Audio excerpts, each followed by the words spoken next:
A warm welcome to you here on TV News Hour, this hour on TV Sapiencia. The top stories today. The 2023 presidential candidate of the Labour Party, Peter Obi, has urged President Bola Tinubu to show more compassion to Nigerians. The far-right Alternative for Germany, AFD, is now Germany's largest opposition group and even topped several opinion polls briefly, putting it ahead of now Chancellor Friedrich Merz's centre-right party. In the week after February's federal election. And in sports, Hong Kong football fans queued for hours today, Monday, to snap pictures of Cristiano Ronaldo's trophies and jerseys at an exhibition billed as the first of its kind outside the superstar's native Portugal. My name is Chioma Vicchukwemeka. Now on the news in full. We begin in politics, where the 2023 presidential candidate of the Labour Party, Mr. Peter Obi, has urged President Bola Tinubu to show more compassion to Nigerians. This, as he said, that the office of the Nigerian president requires sacrifice and compassion, not detachment, luxury, or fear. Speaking on a TV program, Obi said the Tinubu administration is disconnected from the sufferings of ordinary Nigerians. The former governor faulted Tinubu's response to major tragedies in 2024, including the stampede at a Christmas party in Ibadan, Oyo State capital, which led to the death of several children. According to him, President Tinubu opted to remain in Lagos for the holidays instead of visiting grieving families. Away from that, the suspended senator representing Kogi Central, Natasha Akpotsudahan, has stated that she will resume legislative duties in the Senate on Tuesday, following a court order directing her recall to the Red Chamber. The lawmaker disclosed this in a video shared on social media, which started trending on Sunday. She thanked her supporters for standing with her. Her comment followed Friday's judgment by a federal high court sitting in Abuja, which declared her 6-month suspension from the Senate as unconstitutional, excessive, and a violation of our constituents' right to representation. Justice Binta Nyako, who presided over the matter, ruled that suspension lacked constitutional backing and ordered the immediate reinstatement of Akpotsudahan. The court, however, also found the senator guilty of contempt for a Facebook post described as a satirical apology addressed to Senate President Godswill Akpabio.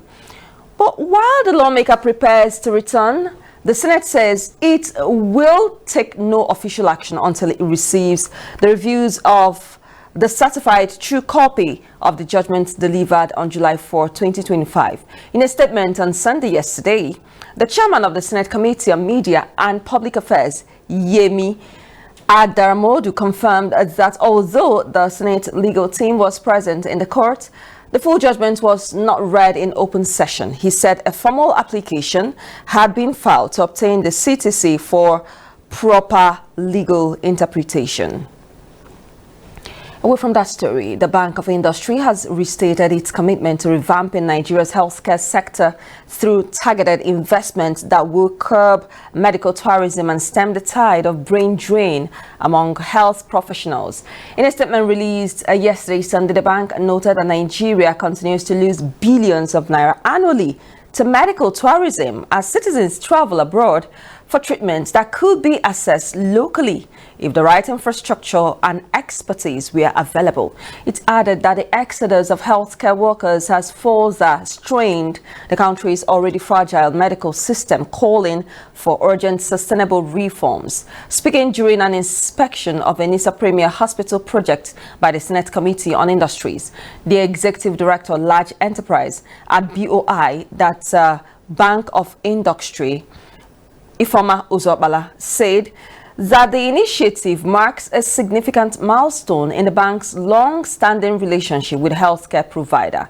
The hospital project located in Maitama is being supported by the bank through a development finance facility. The All Rights Foundation TAF Africa has launched a two-day Able to Vote workshop aimed at bridging the gap between the police, civil defense and the disability community for inclusive electoral participation in Anambra State. The workshop is part of TAF Africa's efforts to promote disability inclusion and ensure that persons with disabilities are able to participate fully in the electoral process. The workshop's key objectives include advocating for and supporting the review, development and implementation of inclusive laws and policies that protect the rights of persons with disabilities. Additionally, the workshop aimed to increase public awareness about persons with disabilities and inclusion in all spheres of life, facilitate equal access and enhanced participation of persons with disabilities in the political space and decision-making processes, and enhance the quality of life of persons with disabilities by facilitating access to skills, resources and support systems. The workshop featured discussions on understanding disability and intersection in elections, as well as a breakdown of Section 54 of the Electoral Act 2022 and what it guarantees for voters with disabilities. George Awanyi, Senior Programs Officer of TAF Africa, noted that persons with disabilities often face physical, informational and attitudinal barriers that impact their fundamental right to vote and be voted for. We'll take a break right now. When we return, young techies over the weekend converged in Awka, the Anambra State capital, for the second edition of social media festival tagged SM Fest Awka 2025. These and other stories will come your way after this timeout. Please do stay with us. Glad to have you back here on the news. Now, young techies over the weekend converged in Awka, the Anambra State capital, for the second edition of social media festival tagged SM Fest Awka 2025. The event, with the theme Disrupt and Evolve, had the Speaker of Anambra State House of Assembly, Right Honorable Somto Chukwu Udeze, thank the Governor Chukwuma Soludo for supporting programs aimed at uplifting the youth. He also expressed readiness to formulate laws that will increase participation of younger ones in the technological development of the state. The special advisor to Governor Chukwuma Soludo on innovation and business incubation, Chinwe Koli, described the SM Fest as part of the digital ecosystem that the Soludo administration is building and charged youth to get more involved, as the goal is to build a digital tribe. This SM Fest already held a founders mixer event which gathered founders from different parts of the Southeast to discuss the growth of startups in the region.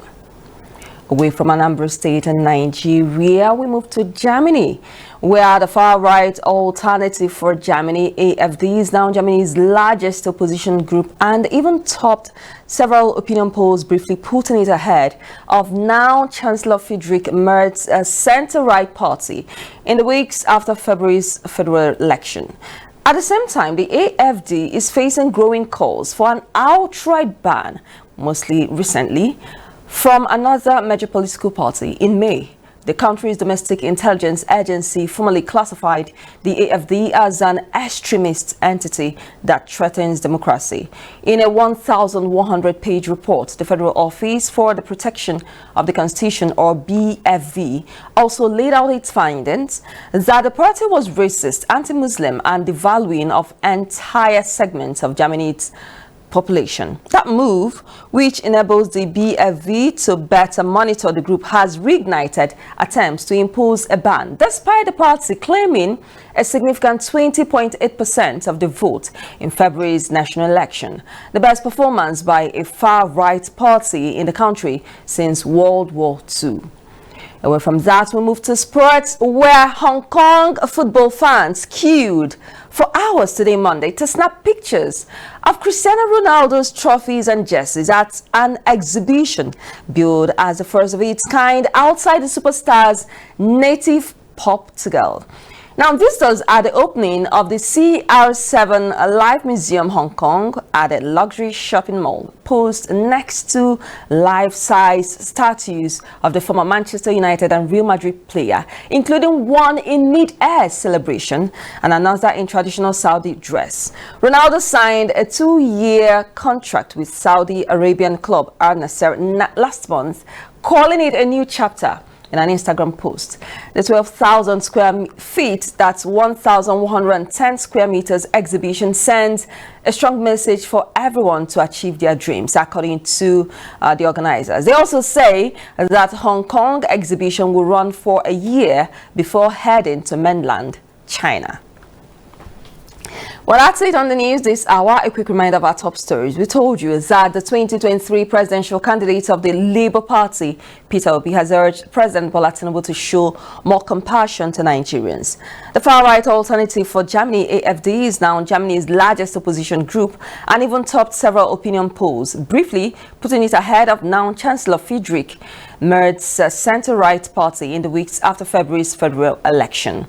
And Hong Kong football fans queued for hours today, Monday, to snap pictures of Cristiano Ronaldo's trophies and jerseys at an exhibition billed as the first of its kind outside the superstar's native Portugal. Many thanks to you for joining us here on News Hour on TV Sapiens. My name is Chioma Vic Chukwemeka. Do have a great, amazing and interesting Monday ahead of you. Stay with us.